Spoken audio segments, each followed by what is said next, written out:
everyone, and Happy New Year. It is a new day. It is a new season. This is your brother from another mother saying welcome, welcome, welcome to everyone. It's great to be here with you live. New day, new month, new year, new backdrop, new setup, new picture. You like this picture?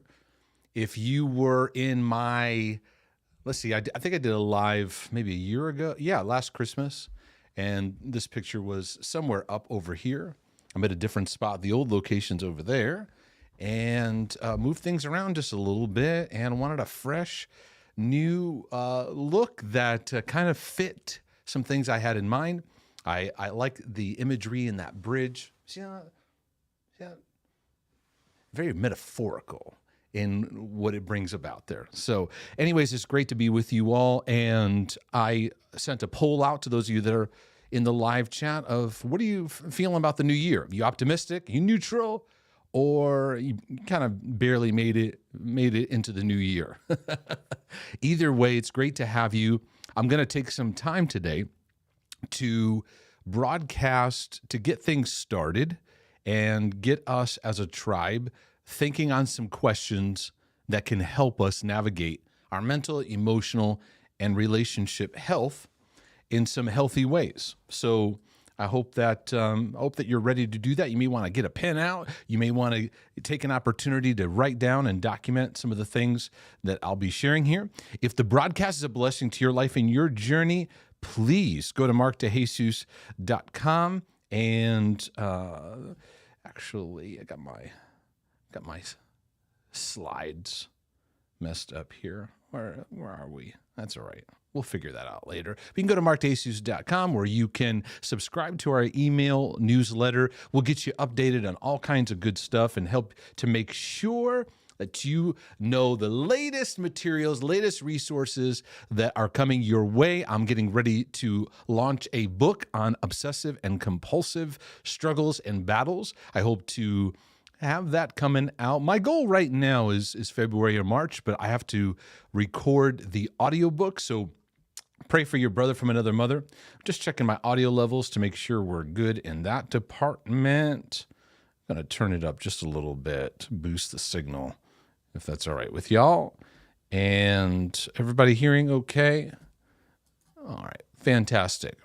So, yes. So I hope to have the book out by late winter, and I'm very, very excited about that. So more news to come about that very, very soon. In fact, y'all can jump in and be a part of the book cover. And we just started that yesterday, where we are getting some designers to put in their 10 cents on potential book covers, and then we're going to bring the crowd in, and you guys can give your feedback on it. That's fun.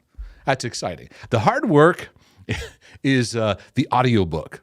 And there's two parts of the book writing process. Well, there's a bunch, but there's two parts that are challenging. The editing process, where you're just kind of hammering away and you go, when do you stop? When do you stop, right? And then there's the aspect of the audiobook where I have to sit there and read through it. And then there's mess ups, and then, everything else in that. So I'm always like relieved when that part is over. So I'm looking forward to getting that done. And then there's going to be some fantastic training opportunities. I'm going to create some avenues where we can process the book material together, where we can work through it together. I can address questions and do lives. So there's going to be more information coming out about how you can be a part of that. So stay tuned. Lord willing, and the creek don't rise. So let's get into what I want to talk about today, if we could. I want to talk about some questions to empower your mental health journey. And I think that, again, if you love these broadcasts, make sure you check out markdejesus.com. Please click the like button below. Please make sure you subscribe. Click the like button. Share this with your friends. Share this with other people that say, you know what? We need to get a fresh start going in our life, in our journey. We need to take some fresh steps. When it comes to the new year and it comes to new things, it's a great opportunity to pause and reflect. I feel like in my journey, whether it's Christmas time, going into New Year's, I often do this in the month of August going into September. I do it a little bit in May. And I find I take these big pauses and I just let myself take in, where am I at? What's been happening? What's going on? And to reflect on new. And God wants us to do that. He set every day in our life where we have an opportunity to pause, to stop, and to start new. It's called a day. So at some point, some people are already going to bed, depending on where they live on the planet. They're already going to bed. And God designed in our day that we would actually have to stop and pause and let go of everything and actually sleep. And the next morning, as we see the sun rising, it's actually not the sun rising, it's just the earth rotating, but it's an opportunity for a new start, a new day. God inserted into our life the ability to start over. In fact, do you know how many times in my mental health journey, I've had a bad day? How many of you had a bad day? Come on now. You've had a really bad day and you get a reboot. It's called going to bed and start the next day over. And it's interesting, when you go to sleep that night, there's all these little things that go on where there's even this garbage cleanup that goes on within your brain in neural pathways and neurological connections. There's resets that go on within your body. There's all this cleanup. And you may feel the next day like, I'm still struggling, right?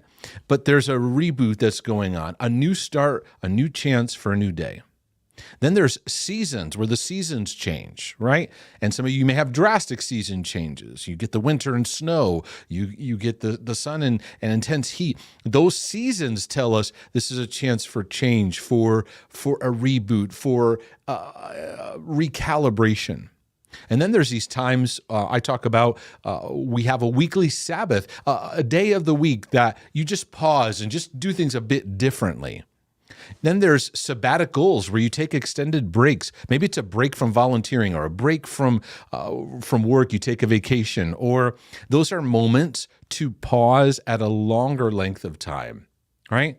And so I think it's amazing how God, in his beautiful design, has designed for rest and for rebooting. And it shows that no matter what's happening in your life, God is very gracious and very compassionate to you. No matter what you've gone through, no matter what you're battling through, no matter how bad the struggle has been, God still postures himself in mercy and compassion. Isn't that amazing? We're still just chipping away at the iceberg of the depth.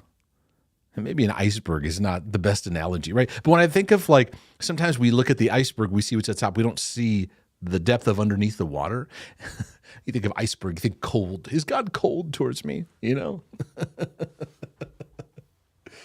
Is God very cold towards me? I know many of you are waiting for this voice. Right?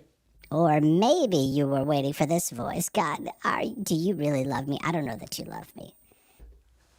But it's like we're always in this place of struggling. How does he feel? How does he see us? He's compassionate. He's gracious. Now, I'm going to show you this, even in an Old Testament context, right? Because many of us are afraid of those Old Testament passages of Scripture, right? As I talk about these 7 questions, and I'll get to that in just a second, but I'm going to show you in Old Testament passage how amazing God is in his compassion. It's in the book of Lamentations. Do you know what it means to lament? Do you know what it means to have a sense of lament? It's sorrow. It's sadness. It's grief. It's loss, right? What is that speaking of? Lamentations. It's Jeremiah. He is lamenting over Israel because they were warned and God said, turn to me, turn to me, turn to me. If not, these things are going to happen. Just turn to me. And he's talking to them as a people. And they go, and then they just kind of go their own way and do their own thing, do their own thing, right? So then Jerusalem's destroyed and they're taken captive. And Jeremiah, who's known as the weeping prophet, he has to sit here and watch this. Everything he warned, he has to sit there and watch it. And so he's lamenting there. Within the lamenting, though, this is what he brings out, what he discovers and shares with us. Though the Lord's mercies, we are not consumed. Why? Because His compassions fail not. They are new every morning. That passage of scripture can also be translated, his mercies fail not. They are new every morning. That means that every morning when you wake up, there is a fresh batch of mercy brought right out of the oven to you. It's new every morning. It's new. So God is not dealing with you today with old compassion and old mercy. It's brand new. Do you know today, whatever the date is you're listening to this broadcast, God has it's brand new. It's brand new. You'd be like, yeah. God loves me. Yeah. Blah, blah, blah. No. It's new. You haven't seen this. It's brand new. He's saying every morning it's new. And just when you think it's God's patience for you and love for you is worn out, it's new. It's new. It's new. And when I talk about God's mercy, I like to help clearly communicate it in simple terms. God, in his mercy, it is his compassion being delivered to us in our sin, our struggles, and in our suffering. Where he could yell at us, scream at us, judge us, but he's compassionate towards us. That's why the Bible says mercy triumphs over judgment, because it's easy to judge people when they're down and out, right? When you're having a mental health battle, it's easy to judge, well, you don't read your Bible enough, you don't do this enough, you don't pray enough, well, you don't do these things, your thoughts aren't great, this isn't happening, it's easy to default to that. It takes deeper work to recognize God is compassionate and his love is towards us in the midst of our suffering and pain. So if you've got a mental health battle going into this new year that you're struggling with and wrestling with, you're obsessive compulsive, you got panic attacks, you got anxiety, you got mood disorders, you've got bipolar issues, personality, you feel like you're borderline, or you've been told you're borderline, or whatever is going on in your life, God looks at you compassionate, because it's compassion that's going to lead you into freedom. It's his love. And so Jeremiah tapped into the power of this revelation, because he says, great is your faithfulness. Even in the mess, Jeremiah still pointed people, he's compassionate. So he said, the Lord is my portion, says my soul, therefore I hope in him. And what many of us need in this day and in this time is to have a new level of hope that we're carrying in our life. And how do we recalibrate hope in our lives? One of the ways that we really do that is by giving ourselves a new start, giving ourselves a fresh start. Are you allowing yourself to get a fresh start this year? And so in my work with people, I'm going to put the stream over here for a second. In my work with people, I'm going to put these windows over here, rearranging my studio, getting used to a different setup I have here. In my work with people, I'm constantly all about, this is a new day and it's a new opportunity. And when I get into today the 7 questions that are going to empower your mental health journey, a lot of transformation in our life comes down to the questions that we're asking. When we're starting a new season, it's a good time to address some helpful questions to lead us into powerful pathways. Because a lot of times I found when I'm stuck, like when I'm in the stuckity stuck, right? Like spinning, and I can't seem to stop spinning. When I'm in that place and I feel like I'm stuck, one of the things I've learned is that I need to pay attention to the questions that I'm asking. The questions I'm asking God, the questions I'm asking myself, the questions I'm asking other people, because our questions often reveal the ruts that we're in. Our questions often leave us stuck. Our questions, because they're cyclical, many of them. Many people with obsessive compulsive issues, we ask questions that lead to the same spinning, that bring us back to the same spot and don't lead us into any freedom. So that's the result of spinning, right? And many times what I can do is to break free into some new paths. I can actually just start asking myself different questions, because we often get hit with questions that are despairing, that are doubting, the yeah, but kind of questions that go on that we keep spinning in all the time, right? And I found what has helped me tremendously in other people is I often need to redirect myself to actually asking new questions that will empower my journey. So let me ask you a question. Are you asking questions that are disempowering you? Because here's some questions that'll get us nowhere. Have you ever asked these? What's wrong with me? What's wrong with me? What's wrong with me? Or have you asked yourself, why? We love to ask why, right? Why? Why is this happening to me? Why is this? Why? What did I do wrong? Why, God? Why? Why? And you notice when you ask those questions, you just spin. You just spin because you're stuck in the Why? What did I do wrong? What am I not doing that I should be doing? Why, God? Why me? That's a classic question I asked quite often, right there in the middle. What am I not doing that I should be doing, and what did I do wrong? I have found myself, looking back in my history, asking that over and over and over and over again because I was so hard on myself.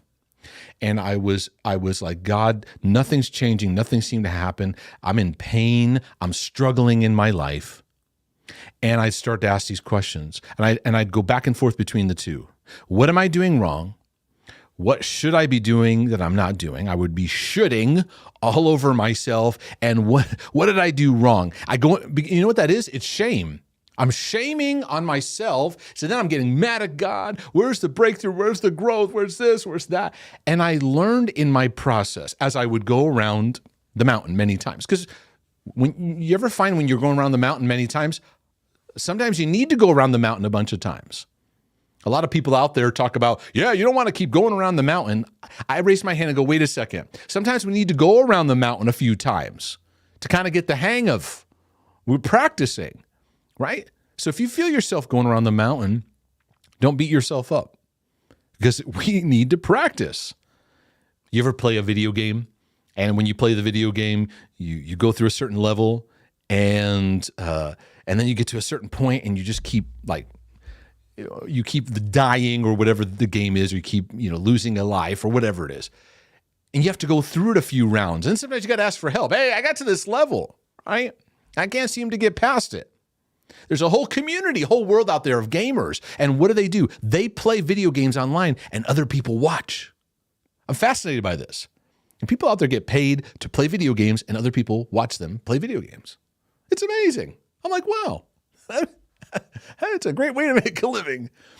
And I remember years ago when this whole phenomenon opened up, I was asking, whether it's millennials or Gen Zers, like, explain this to me. I feel like an old man here. I'm not understanding what's going on. They said, well, we like this game and we know how hard it is. And we like to see and watch the skill that they have. And it can also help in their own playing of the game. Isn't that the same in our journey? So don't beat yourself up if you're like, I had anxiety for 10 years now. Well, maybe it's taking you 10 years to understand what you need to get at this point right now. We're always beating ourselves up, right? Of where we should be. And I propose to you, maybe you're right where you need to be right now to learn what's available if we shift our questions to move towards more empowering places, because we spend our days spinning and spinning and spinning in the same questions. You might ask yourself, why can't I catch a break? Now, why am I listing all these out? These are all questions I've asked. These are all questions I've spun in. Why does this always happen to me? Why can't I catch a break? Why does this always, right? We do these despair, victim, self-pity spin outs, right? We start loathing our life. I hate it. I'm not getting anywhere. God, why do I always get the short end of the stick? God, why are you doing this to me? Now we're accusing God, and we're saying, and then we're expecting God to answer. God, why have you left me? Why don't you love me? Or maybe we're telling other people, why don't you love me? And they're like, I do love you. And then your relationship doesn't get better, right? Because you're spinning out in something that's a distortion. God, why won't you help me? Why aren't you here? Spinning because of the questions we're asking. And so I found I can change I can shift my emotional state. I'm not going to fix every problem overnight, but I can do a lot by shifting the questions I'm asking. And I want to lead you into more empowering questions in your journey, because empowering questions do this. Here's a metric of better questions in your life you can ask to start discovering what you need so that truth sets you free instead of getting locked into this guilt and shame and the spinny that keeps you in confusion and circles. Empowering questions welcome God's love for you, His compassion, His mercy, because everything God does is based on a love relationship with us. He never sidesteps love. Everything is in love. He doesn't skip over love, go around love. Everything is within love because He is love. His compassion, His mercy, His kindness, His patience towards you. Empowering questions welcome grace. Why? Because it recognizes God is at work. He is empowering me. I just need to tap into the grace that's available because His power's at work. I just need to see the simple thing that is at work in my life. And in our drowning, we can miss the simple things that we need. Empowering questions will also welcome hope, because I need to shift my perspective, my expectation of what I'm seeing, of what I'm looking for. When hope gets pulled out of our lives, man, we start drowning, don't we? We really start falling. We start spinning. Despair happens, right? Because we're just like, you might look at the news or look at your family. You might look at your own progress and you feel like you're not progressing, moving forward. Majority of problems that hit me are the, yeah, but Mark, I'm still stuck in. And it's stealing your hope. And many, there's things we're not grieving, we're not processing through. It's all stuck in us. So then depression comes in and we're just so weighed down. But empowering questions, this is adding power to your life, because God is not about taking and taking power out of your life. He's adding power. In fact, He's not giving you the spirit of fear, but of power. He's adding power to your life. Love, He's adding love to your life. And a sound mind. Isn't that a good recipe for mental health, by the way? Isn't that a good recipe for mental health? Power, love, sound mind. I did a message on fear that you can see on my YouTube channel years back about power, love, and a sound mind. Yeah, sound mind, does that talk about mental health right there? But you got to combine sound mind with love relationship. And in that love relationship, our power and confidence to step up is available there. That's God. That's what He's in. But we get stuck, and many of the questions that we're asking keep us in disempowering states. Empowering questions welcome faith. It says God's at work, and I need to take a step, because this is a year to take a step. This is a year to take a step forward. This is a year to step forward and put things behind you that you fussed over, you've been confused over, you've been double-minded over, you've been lost in. It's time to step forward and welcome new. It's a season out with the old, in with the new. There's new mindsets, there's new perspectives that we need to welcome in our life. What got us to where we are now got us to where we are, but we have to welcome the new perspectives. It's very, very important. So we take a step. Today's the day to take a step. When we ask empowering questions, it holds fear in check, right? Because fear is disempowering you. Fear is wanting to strip you of your armor, to hold you back, to put you in fight, flight, freeze, to just keep you stuck and not take the step that God has available for you today. And empowering questions do not cause you to chase disturbance or confusion. Many of my obsessive brothers and sisters are constantly chasing disturbances. Well, what if this? Well, what if that? Well, what if this? Well, what if that? They're stuck in doubt, fear questions. Well, what if I did commit the unpardonable sin? What if I'm not really saved? What if these things are real in my life? What if I am really a murderer? What if I am a sexual deviant? What if I'm a dead heart? What if I'm a reprobate? What if and if you notice, they're always causing us to chase disturbances, chasing confusion, chasing these things that do not produce fruit in our life, nor do they lead us into freedom. And for many of us, we're going to have to ask new questions, step forward into the new, and actually put away the old. Am I making sense so far? Because if it's not for you, it is for me. It's helping me a lot. Some of this saved my life, saved my sanity. So I'm going to give you some homework because I want to give you some things as my brothers and sisters in the tribe. I'm going to give you work to do, but it's going to be simple. It doesn't mean it's always going to be easy, but it's going to be simple. So in that, let's talk about preparation. I want to encourage you in this month, anytime this month, doesn't have to be today, doesn't have to be tomorrow. Don't overthink it, but find yourself a favorite spot, maybe a spot in your house, maybe a spot in the backyard, an easy spot to go to where you can bring a notepad, take some time to get quiet. Okay, I wouldn't recommend bringing your phone with you, even though people like to do stuff in their phone or their computer. Have it on a old-fashioned piece of paper and a pencil or a pen.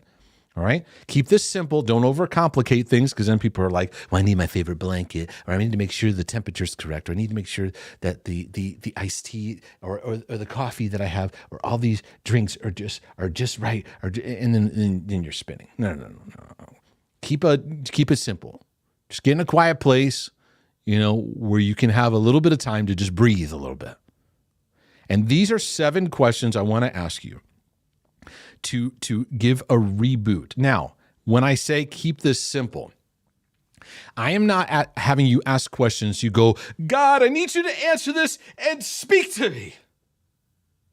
I need to ask this question, and God speaks to me in an audible voice and says, Mark, in 2023, this is what I want you to do. Or maybe you and God just say, no, you've not committed the unpardonable sin. The God voice laughing doesn't work, right? Or you want that confirmation. When we talk about hearing from God, we make it very complicated. We make it very God up there speaking to me down here. And we don't know the simplicity of just letting ourselves connect to his love for us and just let bubble to the surface some of the things you're sensing in your life, in your journey. Now, I think it's healthy for mental health. Submit it to somebody who knows your journey, who's connected to you well, who gets where you're going for some feedback. Here's some of the thing I'm sensing. Then we sharpen one another, right? I find even in some one-on-one work with people, I can, within the span of one session, sometimes a half a session, I can lead them into discovering just through asking some helpful questions, some things that help them discover, and then they don't realize, oh, God was speaking this to me? Yes. But we want God to speak like this and have all these feelings and all this stuff happen, and this is God. And we don't sometimes see the simple things in reading the Bible and we see a sentence about who he is and his love, or we have an interaction with somebody in a meaningful way, or we just have a thought pop in our mind that goes, I'm not very patient with myself. I need to practice patience. Well, you know what? That's just my thought. I don't know. This is my thought or God's thought? God's thought or my thought? My thought, your thought, devil thought, God thought. I don't know what thought. Is thought? Whose thought? Is it your thought? My thought? I don't know thought. What thought? Up, down thought. Down thought. That what? I don't know. What is happening? And so? I hit the wrong button. And so let's keep this simple. What's bubbling up in your thinking? Because the Holy Spirit is within us, and this isn't about God up there. This is about Christ within us. So the Bible talks about Christ within you, the hope of glory. So there is, when I'm connecting to God, I'm connecting to hope. I'm connecting to faith. When I'm connecting to faith, hope, and love. These metrics I've been giving you about empowering thinking, empowering questions, these are things that we need to recognize as we're paying attention to what bubbles up. Again, this is not chasing disturbance. It's not chasing fear. It's not chasing guilt. It's building up a love relationship with God and allowing faith, hope, and love to have a work. So the way that I describe it, it's like in these journaling moments, I pay attention to what bubbles up. And I go, that's interesting. And I may write down some of the thoughts. And then what I'll do is I'll share it with my wife. What do you think? What are you sensing?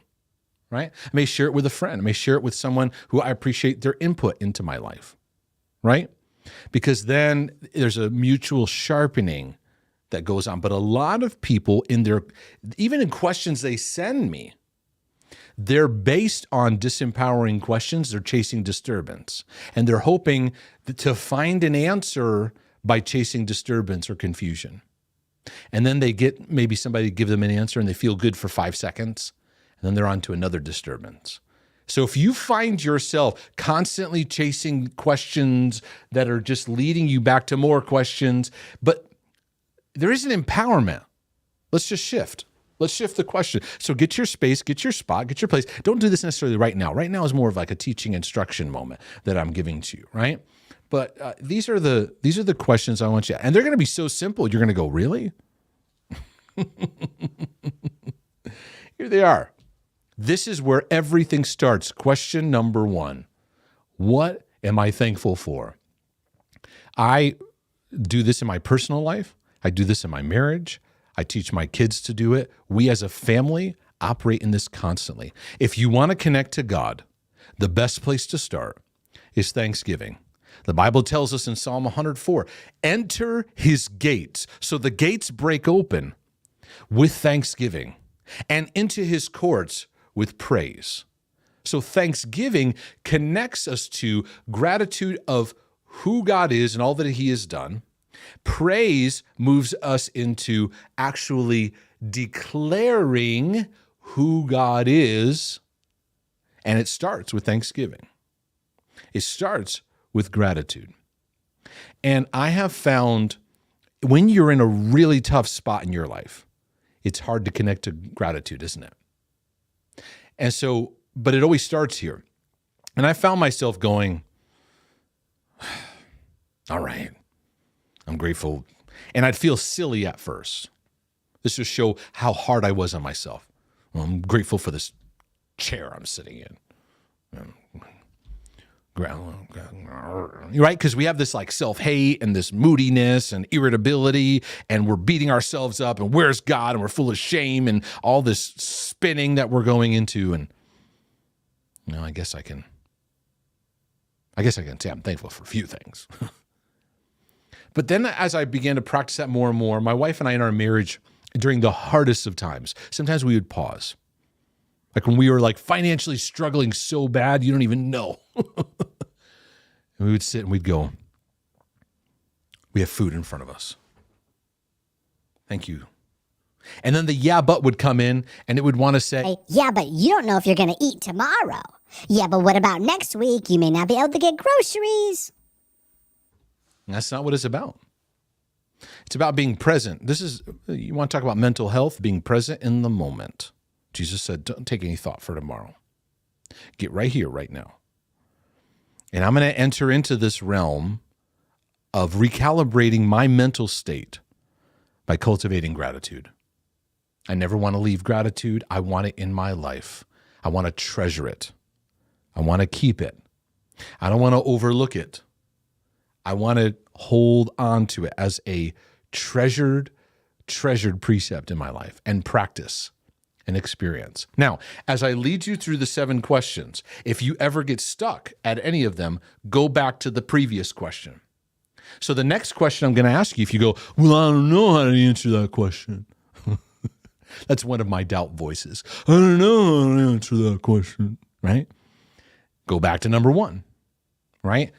Because these questions build on top of each other.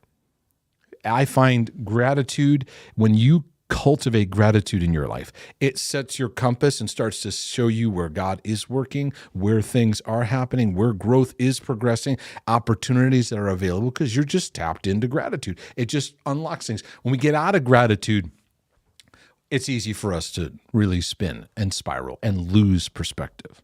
That's question number 1. This is your homework. Remember, take these. This can be a regular journaling exercise. Number 2, what are some victories or wins I can celebrate? I want you to look back at this past year, and I want you to think for a moment of the wins you have. Here's something that's important to understand. People who live as overcomers in their life, they know how to celebrate the smallest of wins. They know how to look at little steps and go, that's great. Overcomers, one of these days, Lord willing, the creek don't rise, maybe 15 books down the road, I want to write a book on the rise of the overcomers. And one of the unique traits of overcomers, because the Bible bookends with to him who overcomes. It shifts from like believers to overcomers. It's pretty powerful what God has put on our lives. Now, how are you going to overcome if you don't have something to overcome? So if you have the deck stacked against you today, and you feel like, man, I got some stuff to overcome, welcome to the company of overcomers. That's exactly what God is raising up in us, is how to have an overcoming spirit. So in that, overcomers know how to look at sometimes the smallest of things and see and appreciate small steps of progress. People will often in sessions, they will say to me, you know what, Mark, I had a good couple days this week, right? And because I know them, I know at any second this is going to happen. But, hey, Mark, I had a good day last week. I go, that's amazing. You had a good day? You had a good day? And they might look at me like, you all right? You all right, buddy? And I'm like, that's awesome. You had a good day? Because I know what it's like. I know what it was like to have my first good day. It didn't start off by having a first good day, though. It was my first good 5 minutes. Then a good half hour. Then a good hour. Then a good couple hours. And I built momentum out of that. And I learned to appreciate, you see, I need the organ player in the background. Y'all don't know what I'm preaching up today. Because I wanted to say, y'all don't know what it's like when you have no peace and you're struggling, and on top of it, you're a pastor at a church and no one knows you're drowning. And they don't even know how bad you're struggling. And you got to kind of hide it because you got to keep it together to be Mr. Pastor person to get your tie on straight. Bless God, everything's going great. And I don't even know who I can share my struggle with. And so I had to learn in my journey, I take one step, that's progress. I've even learned take 2 steps forward and 3 steps back. That's still progress. You're like, no, it's not. You're going backwards. Maybe I need to step back because I tried to rush through something and I actually need to go back a bit. See, we don't see that. Sometimes going backwards progress. Going around the mountain, we need to go around the mountain. Oh, I'm going backwards. Are you? Or are you just going deeper? It's all about how we're looking at it. And what I want to do is I want to find the empowering perspective, because then I go, okay, I'm just in another area of growth and God's doing a work. But I have to be mindful of wins. I call them wins. You know, I mentioned this to our kids. We do little sit downs. We do huddles in our family. You know, kind of these little church huddles we do as a family. And we go, what's your win this week? And it causes us to pause and to celebrate. We don't do enough of that. We don't do enough of this. How many of you have, had a moment to celebrate? On some groups, they do this, like in recovery groups. In addict recovery groups, you might go, hey, I'm John, 9 months sober, right? But do we do this? Hey, I'm Francine, and I had a week where I didn't have a panic attack, right? We go, well, it was a week, but at any moment I could have another one, right? We're always being disempowered. And so you need to document on a regular basis your wins, small as they are. You got up and got out of bed at a decent hour, celebrate. Because people who have depression, especially, you need to be able to learn how to document the smallest of things. You might say, well, I made it to this live. I clicked my phone and I made it to this live. Celebrate. Celebrate. Right? What do you have to celebrate? And we default to the negative really easily. Well, because right? We just kind of go. It's so easy to go negative and go hard on ourselves. I learned in the early days of my session work, I saw the importance of this. I've worked with people that, it's an interesting category of battlegrounds that have like adrenal exhaustion, adrenal fatigue, chronic fatigue syndrome, or even basically they're just like their physiology has gotten burnt out and wiped out, right? And so I remember a couple situations. Not only could not get in the car and drive, couldn't get out of the house, couldn't get out of the bedroom, couldn't get out of bed. Right? This is where we're starting. And I'm going to build on the power of celebrating. And we're going to celebrate wins and we're going to build momentum. Because Thanksgiving and celebration have momentum to them. Right? They build momentum in our lives. And we're always like bypassing it, like, well, I haven't really grown that much. I haven't really. So then it just constantly makes us feel like we're going backwards. And so I'd be like, all right, I'm not going to sit here and try to get you to like get in your car and go get a job today. No, that's not today.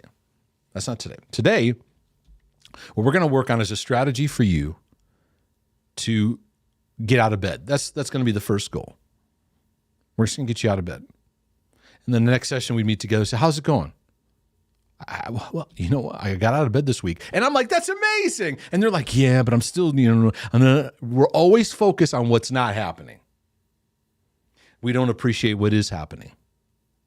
And I'm like, so I remember in situations where we'd celebrate that. The next thing you know, down the road, they're getting out of the house. They're getting in their car. They're driving. They're going out. They're going out with friends. Wait. You were in, now it's more to that, adrenal fatigue and chronic fatigue. There's all this like burdens they're carrying. Their stress has been tapped out. They're carrying stuff they shouldn't be carrying in their life. It's worn them out. They feel like they've got nothing, right? So they got to rebuild their stress response. They got to rebuild their physiology, right? But part of the journey was like celebrating small incremental steps. I didn't obsess yesterday. That's amazing. That's amazing. Mark, what's wrong with you? Because I know when you're obsessing all the time, to have a day where you're not compulsive, not spinning the whole day. That's awesome. Yeah, but the next day right? Yeah, but that's where the yeah buts are always pulling us back. This is 2023 would be a great year for you to get a divorce with your yeah buts. All your yeah buts. Just like we're breaking up. I'm signing the papers. We're separating. Here you go. Me and you, we're breaking up. Yeah and but. See ya. We don't want to be we're spending way too much time focusing on where we think we've not arrived. And it derails us. So I had to take some time to really park here. Now, if you go, I don't know any wins, go back to number one. What am I thankful for?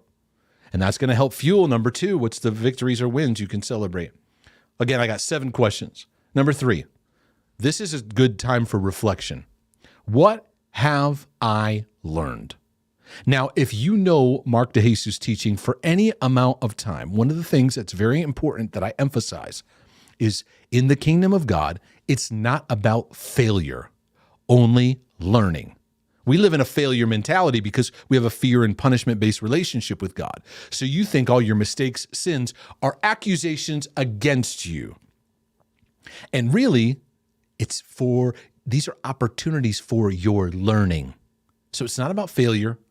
It's all about learning. So take everything in this past year or take everything in your life, if you'd like to, if you want to go that deep, and ask yourself, what did I learn? And if you say, I don't know, say, well, what can I learn from this past year? Remember, we got to pause here. Instead of go, what can I learn from what I've been through? Instead of being shamed about your past, what can you learn about your past?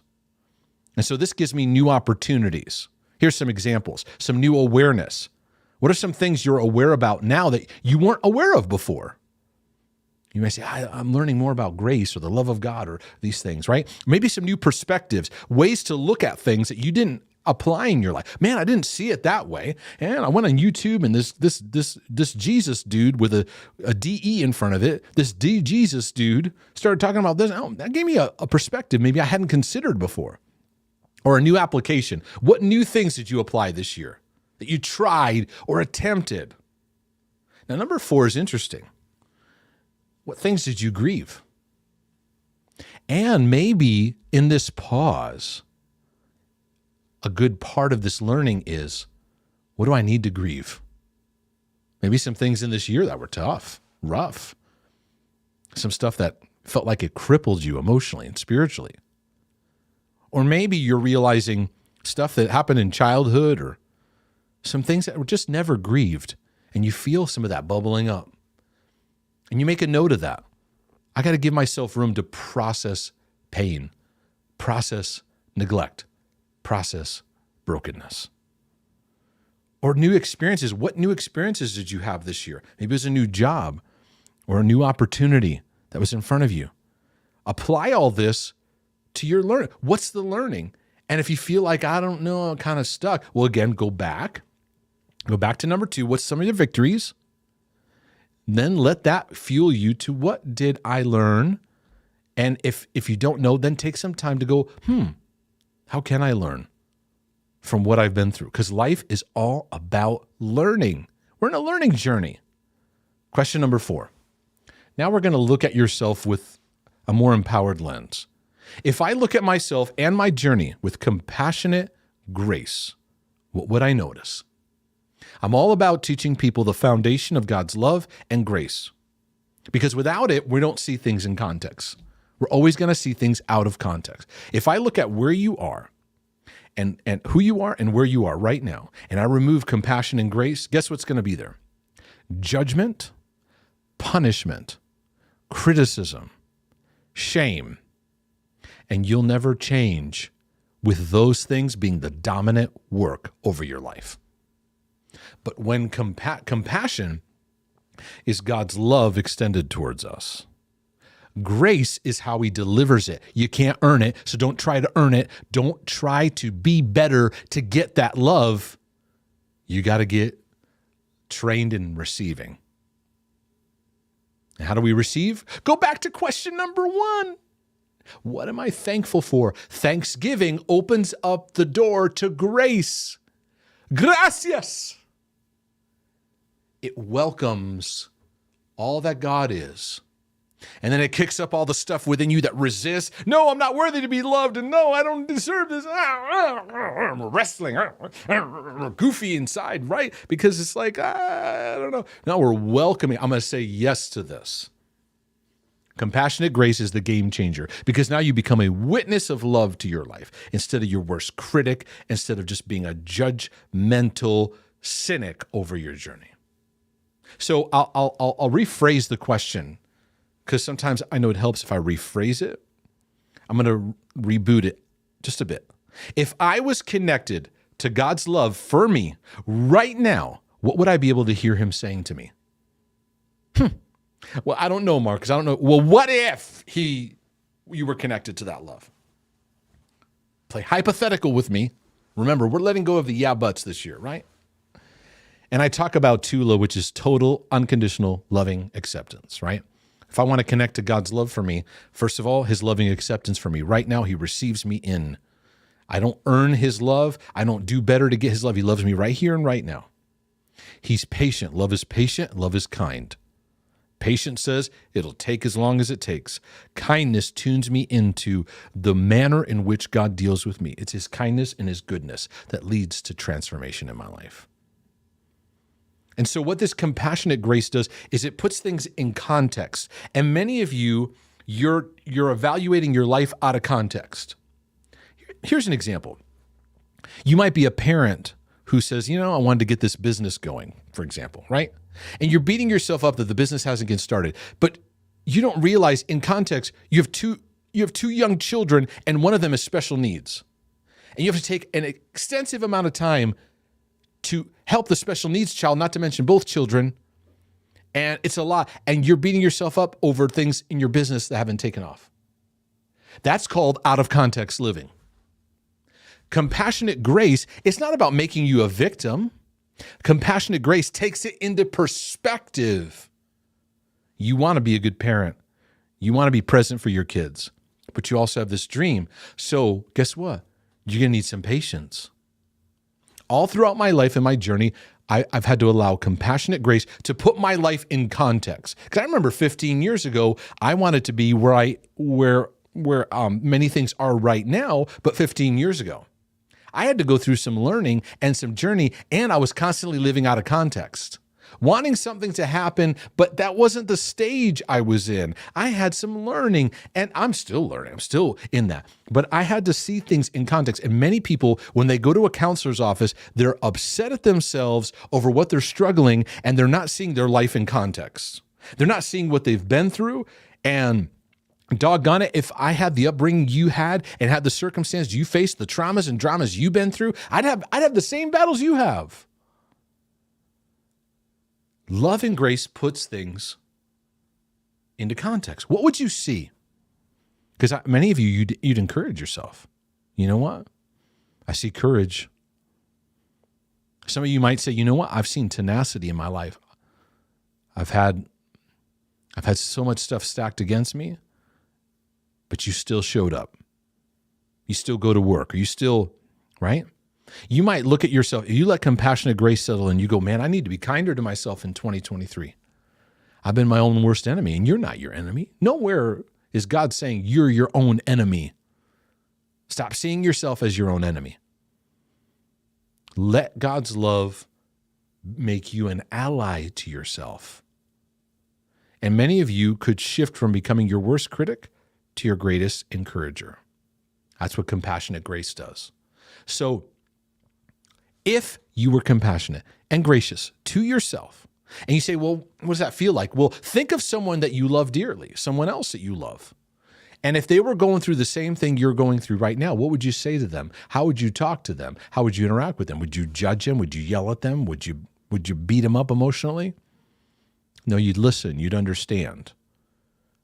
You'd carefully consider your words because you want them to be meaningful. Why do we not do that to ourselves? I'll tell you why. Because we become enemies to ourselves. And our brokenness has caused us to turn against us in condemnation. Today's the day you can start by shifting your questions. Question number 5. This now, in the realm of compassionate grace, I'm allowing myself to learn what is the theme, Theme, theme, the thread, the overarching thing I need to pay attention to. What's the theme in my life that I need to be aware of? Now, love is going to help us see this. And the theme over your life is usually very, very simple. Learning to be patient. I'm learning to be kinder to myself. I'm learning to take action. I'm learning to receive God's grace. I'm learning to slow down. I'm grieving. Right? The theme over your life isn't this like really long, like, 19 scriptures and like you got to have this treasure map. The power of the things of God are in the simple. The more powerful things get, the more simple they get. It's not in all this complication that we get into. We make the Bible, the theology, complicated. It's no, he loves you. He paid a price for you. He has a journey for you. He's giving you an identity. We're sons and daughters. It's simple. Why do Christians get so complicated? In all our trying to be so erudite. What's the theme over your journey? Many of you have written to me like, it's to slow down. My lifestyle isn't making no room. And then other people go, I can't slow down. My life is too... We often have to slow down just to pay attention to what the theme is. Because when I calibrate somebody to the theme over their life, you know what it does? It causes some burdens to be lifted off. I don't need to be focusing on that right now. This is what I need to focus on. It may cause some people to back out of certain ministries they're involved in or certain things they're busy about. You know what? Because that's just not where I'm at right now. This is where I'm at. When you tap into the theme over your life, you tap into the grace that's there. So I remember seasons of my life, I wanted certain things to take off, and they didn't. And you know what I did? I stopped and I said, what's the grace right now? And I look right in front of me. I'm like, I got 2 small children here. You know what? I'm glad that that's not happening because I need to pay attention to these 2 overcomers that I'm raising up. And that's a big passion of my life, to be a dad. What's the point of all this out there and this and all this if I'm not being a dad? So it encouraged the calibration of my priorities as a father. So don't fuss about what you think isn't happening. Focus on what is obviously a theme of your life. And stay on it. And stay on it until you see the new theme open up. And I've seen certain themes in my life stay for years and years. There's certain themes that never end.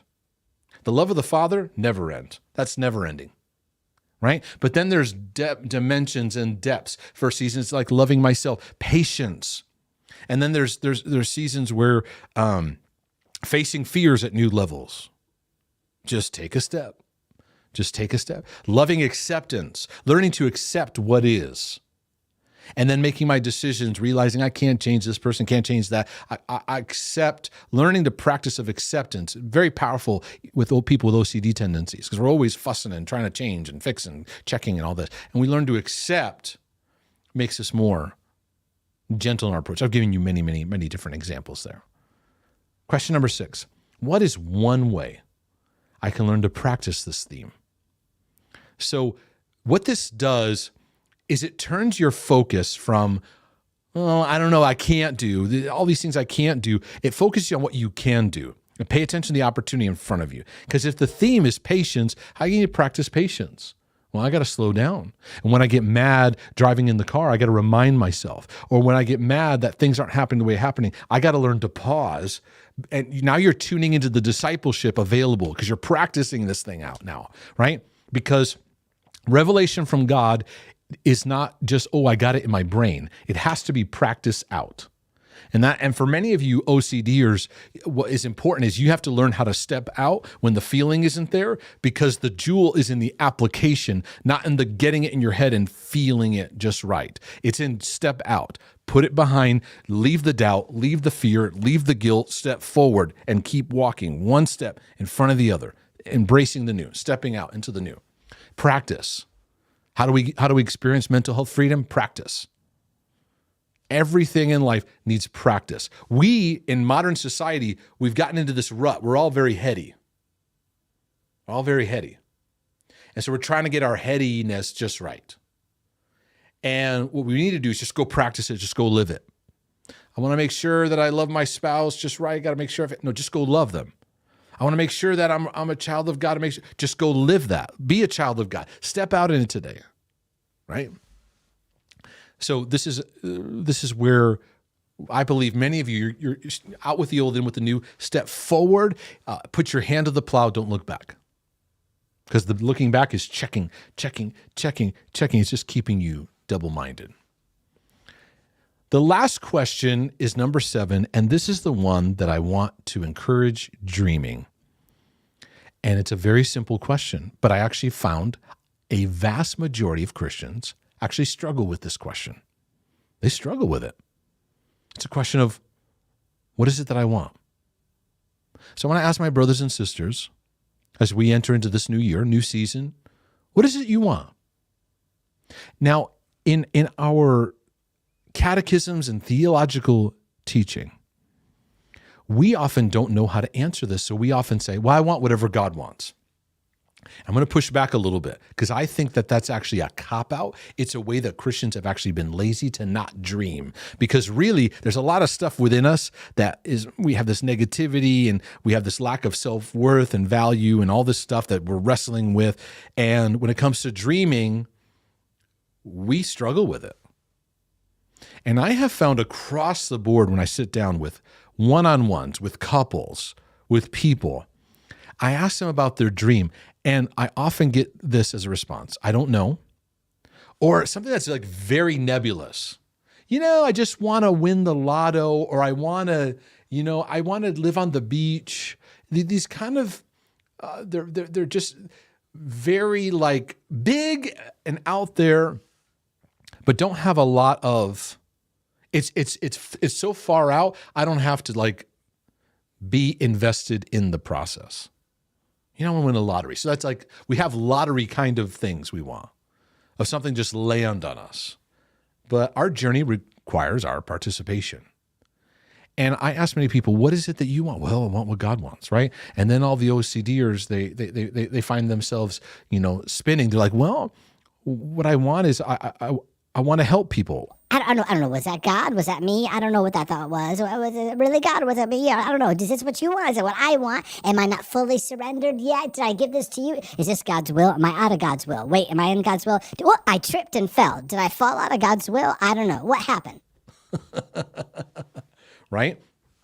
We're like, I like working with people in this area. Oh, is that God's will? I don't know if it is, right? And we feel like when desire bubbles up, this is a very bad battle that I had, that if I desired something, God wants the opposite. And I had to realize that God works through desire. We're so focused on getting bad desires out of us, we never got taught how to walk a journey of cultivating a heart that's full of healthy desire. Anyone teach you how to walk and see the desires that are there? Delight yourself in the Lord. He'll give you the desires of your heart, right? And we got stuck on the delight yourself. Do I delight in him? Do I love him? I don't know if I love him. Do I really love him? Where do I love him? Do I really love him enough? Do I know? Am I fully surrendered? I don't know. Who's fully? I haven't met him yet. And so then we're stuck in the second part, which he'll give you the desires of your heart. We are partnering with a God who's walking with us. Many times I'll sit down in a session with somebody. I said, tell me, what is it that you want? And they could be like a deer in headlights. I don't know. Many times when we answer the question, we come up with nebulous dreams that don't have any application because we haven't been dreaming. And we haven't been looking at what can I begin to move towards. Then there's those, when you ask them what they want, they talk about the negative being gone. I just want to be free from depression. And I have to encourage them in a next step. What does that look like? Because Christians are known for, not Christians, everyone, but Christians are known for saying things we don't know what they mean. I've been doing things in my strength and not God's strength. And I'm like, time out. What does that even mean? What does that mean? Do you have a strength meter? I'm in God's strength. I'm out of his strength. I'm out of his strength. I'm in his strength. I'm in his strength. His strength. Whose strength? Which strength, right? We're incessantly evaluating these metrics. We don't even know what they mean. I don't know. Just the other day, I was in the flesh and I was just, what does that mean? What does that mean? We're constantly evaluating ourselves in judgment and condemnation and shame. And then we don't even know what we mean, right? So we'll say, well, I just want to be free from depression. Well, what does that mean? What does it look like to live a life that's not overcome by depression? Never thought of that. Exactly. I just wanted to be free from anxiety. I had to begin learning what does a life that is not dictated by anxiety look like. And I had to start learning how to live in that because I didn't know how to live in that because I lived every day responding to fear. Most of us are responders in life. We're responding to life. We're not setting a focus of where we're headed. And this is an opportunity. What is it that I want? It's okay as a believer to say what you want. We're fussing over, is this what I want? Is this okay, God? We're checking so much we never actually do anything. And it's constantly getting the clutch stuck in our gear changing. Just dream. And if your desires are off, you'll discover as you go. Go down the road, you go, okay, I got a little lost in myself, or you got, right, in the journey, and God in his grace brings you back. If that's so, but we're all so stuck. And in that hesitancy, it's creating double-mindedness. And I leave you with this exhortation. James told us a double-minded man is unstable in all his ways. So just start being single-minded. As you address these questions, be single-minded about it. Start learning how to starve the doubts, starve the fears, starve the guilt, and go, you know what? I've got a God who loves me. There's freedom available for my life. There's freedom available for my journey. And I'm going to step into it. Has it been a blessing to your life and your journey? Has it helped you? Those in the comment section, those here live, has this blessed you? I pray it has. I pray it's blessed your life and your journey. I want to be a brother from another mother. I look forward to new things, new opportunities. Take some time to document these questions. Give it to a friend. Have them watch this video.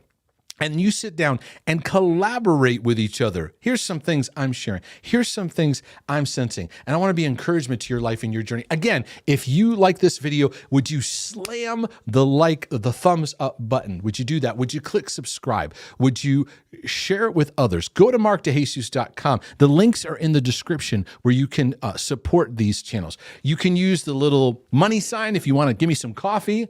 And because I love coffee, right? A little money sign in the chat area there that you can click on if you want to send me a coffee. If you'd like to make a donation, you can do that. markdejesus.com/donate. The link's down there in the bottom. I'm just looking forward to this being a year where I'm going to empower your healing and freedom journey. I am going to be a brother from another mother to keep speaking the love of grace in your life and the truth that sets you free. I'm going to teach you about, wait, hold on. There it is. And that's all. That's all. So, Lord willing, the creek don't rise. We'll be back Sunday night. Sunday night. In fact, I'm thinking about maybe just doing a sit down, maybe show you some things in my studio that are going on, if you guys are into that. But I'm going to take some time to just kind of share out a little bit of what's happening, maybe address some questions. So keep an eye out for Sunday Night Live. And then I'm going to get back into my normal routine and schedule of putting out materials, broadcasts, and resources. But please subscribe, click like, markdejesus.com, donate if you want to support. Send me questions if you'd like. I'm a brother from another mother. See y'all.